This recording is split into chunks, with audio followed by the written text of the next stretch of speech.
عمران کو پشتو نہیں آتی لیکن پٹھان ہے۔ خاتم النبیین پڑھنا نہیں آتا لیکن مسلمان اور عاشق رسول ہے۔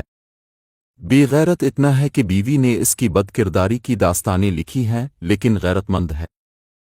یہودیوں کا داماد ہے اور بیوی بچے اس کے یہودیوں کے پاس ہیں، یہاں تک کہ 300 کنال کا گھر جس میں یہ رہ رہا ہے وہ یہودیوں کا دیا ہوا ہے، لیکن بقول یوتھیز امت مسلمہ کا لیڈر ہے۔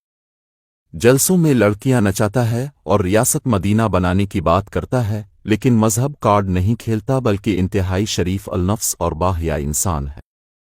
خود اپنے آپ کو پلے بوائے کہتا ہے، ایک ناجائز بیٹی کا باپ ہے لیکن بدکردار نہیں ہے۔ ڈر اور خوف اتنا ہے کہ بالٹی پہن کر عدالت جاتے رہے لیکن بہادر ہے۔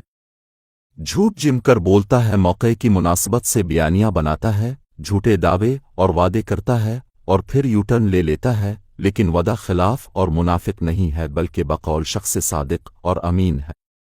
سب سے زیادہ کرپشن کے ریکارڈ اس کے دور میں قائم ہوئے لیکن کرپٹ نہیں ہے۔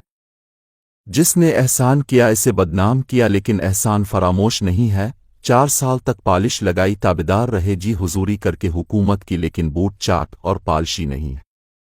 توشہ خانہ کی کبے کی ڈیزائن والی گھڑی تک چوری کر کے بیچ دی لیکن ایماندار اور چور بالکل نہیں ہے۔ جس صوبے میں 10 سال حکومت کی اسے شدید مالی بحران کا شکار کیا، 3.5 سال میں 70 سال کا مجموعی قرضہ ڈبل کیا، لیکن پھر بھی عقل سے آری لوگوں کے مطابق ملک کی ترقی عمران میں مضمر ہے۔ ملک بدنام کرنے میں کوئی کسر نہیں چھوڑی اور تباہی کے دہانے پر لاکھڑا کیا۔ IMF کے نمائندے کو اسٹیٹ بینک کا گورنر مقرر کیا لیکن محب وطن ہے۔ آخر قوم کی آنکھوں پر پٹیاں کیوں بندھی ہیں؟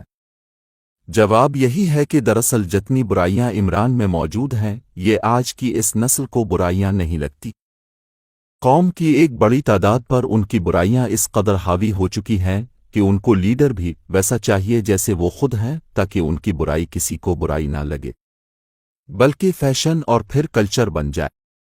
آج کل قوم کے مجموعے میں تقریباً تمام برائیاں اور کمزوریاں بدرجہ آتم موجود ہیں، جو عمران کی شخصیت اور کردار میں یکجا ہوتی ہے۔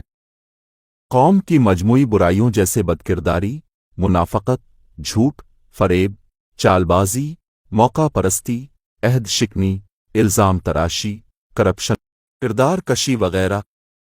کہاں تک بتاؤں؟